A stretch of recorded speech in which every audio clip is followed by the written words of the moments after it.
जय श्री कृष्ण दोस्तों।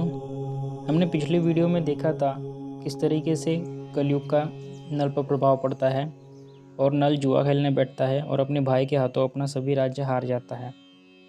इस वीडियो में हम आगे देखेंगे किस तरीके से हारा हुआ नल वन में भटकता है, आगे चल के दमयंती का त्याग करता है और फिर दमयंती उसके खोज में क्या क्या उपाय करती है। जंगल में भटकते हुए राजा नल के शरीर पर एक भी वस्त्र नहीं था। उसकी बहुत ही दयनीय अवस्था हो रही थी। उस समय वो सोच रहा था कि मेरे क्रूर कर्मों की वजह से मेरी रानी भी मेरी वजह से दुख पा रही है। कहा तो वो महलों में रहने वाली राजकुमारी और कहा तो यहाँ मेरे साथ कांटों भरे जंगल में धूल में एक ही साड़ी में मेरे साथ घूम रही है। वन में ही भटकते हुए कंदमूल फल यही सब खाते हुए वो एक धर्मशाला पे आके रुकते हैं। हमने पिछली वीडियो में जाना था कि किस तरीके से नल उसे अपने पिता के घर जाने का मार्ग दिखाता है, लेकिन दमयंती एक पतिव्रता स्त्री होने से उसे नकार देती है। अब नल सोचने लगा कि अगर ये मेरे साथ ही रही तो बहुत दुख भोगेगी, इसीलिए अगर मैं इसे छोड़कर चला जाऊँ तो हो सकता है कि यह मजबूर होकर अपने पिता के यहाँ चली जाए और वहाँ सुख से रहे।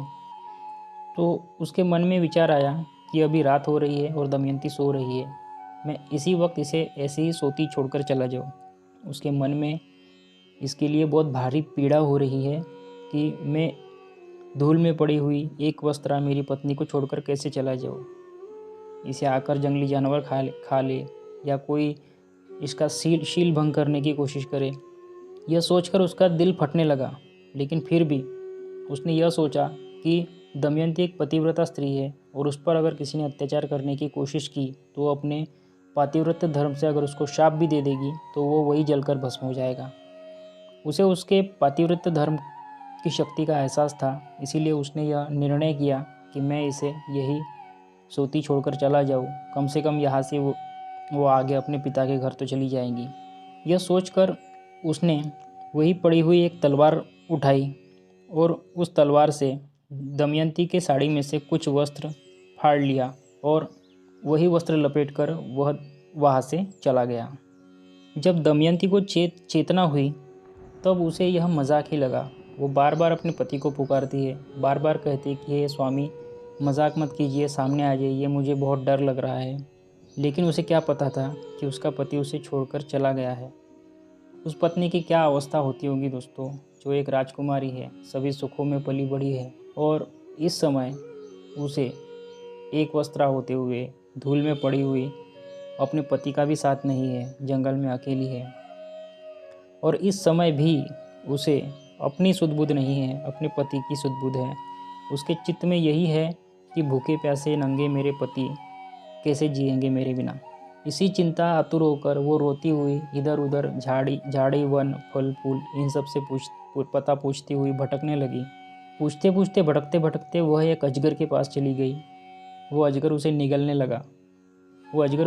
लगा। तब भी उसके मन में अपने पति का ही चिंतन था, उन्हीं की चिंता थी और वह पुकारने लगी कि स्वामी यह अजगर मुझे खा रहा है, आप मुझे बचाने कब आएंगे। उसकी करुण पुकार सुनकर वहाँ एक व्याध आया।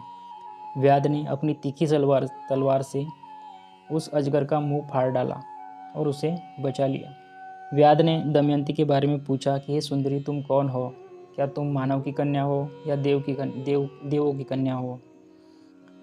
तो दमयंती ने उसे अपना सब वृत्तांत बताया। दमयंती की सुंदरता और उसकी मीठी मीठी बातें सुनकर व्याध का मन उस पर रिझ गया। अब व्याध के मन में तीव्र काम भाव उत्पन्न हो गया। वह व्याध उस पर जबरदस्ती करने की कोशिश करना चाहता था। दमयंती ने उसका भाव ताड़ लिया और उसे तत्क्षण श्राप दे दिया कि अगर मैं सच्ची पतिव्रता हूँ तो मेरे ऊपर कुदृष्टि डालने वाले इस व्याध की इसी क्षण मृत्यु हो जाए। ऐसा बोलने पर ही उस व्याध की उसी क्षण वहाँ मृत्यु हो गई। बाद में दमयंती रोती हुई वहीं से आगे बढ़ चली। इधर उधर भटकने पर उसे एक व्यापारी मंडली दिखी। उस व्यापारी मंडली में कुछ सिद्ध ब्राह्मण भी थे और वो लोग राजा सुबाहु के राज्य की ओर जा रहे थे। दमयंती उन्हीं के साथ हो गई। रात पड़ने पर उन्होंने एक जगह पड़ाव डाला, लेकिन दमयंती का नसीब बड़ा खोटा था। रात में उसी पड़ाव पे हाथियों के झुंड ने हमला कर दिया। हाथियों ने उस पड़ाव में हाहाकार मचा दिया और सभी तंबू उखाड़ दिए और लोगों को भी मार डाला। उस समय कुछ सिद्ध ब्राह्मण ही बचे थे। उनके साथ दमयंती आगे का सफ़र करने वाली थी। ब्राह्मणों को उसने अपनी सारी व्यथा सुनाई और ब्राह्मणों ने उसे आश्वासन दिया कि हम तुम्हें अपने पति को ढूंढने में मदद करेंगे। उन्हीं ब्राह्मणों के साथ होकर वह राजा सुबाहु के राज्य में चली। राजा सुबाहु के राज्य में ब्राह्मणों के साथ प्रवेश करते हुए उसकी अवस्था बहुत विकट थी। वह एक वस्त्र में थी और अपने दुख से दुखी हो रही थी। लोगों ने उसे बावली स्त्री समझा। उस वजह से बहुत से बच्चे वगैरह उसके पीछे लग गए। राजा सुबाहु की पत्नी ने उसे आते देखा और उसकी सुंदरता देखते हुए उसे यह लगा कि शायद यह किसी देवों की कन्या है।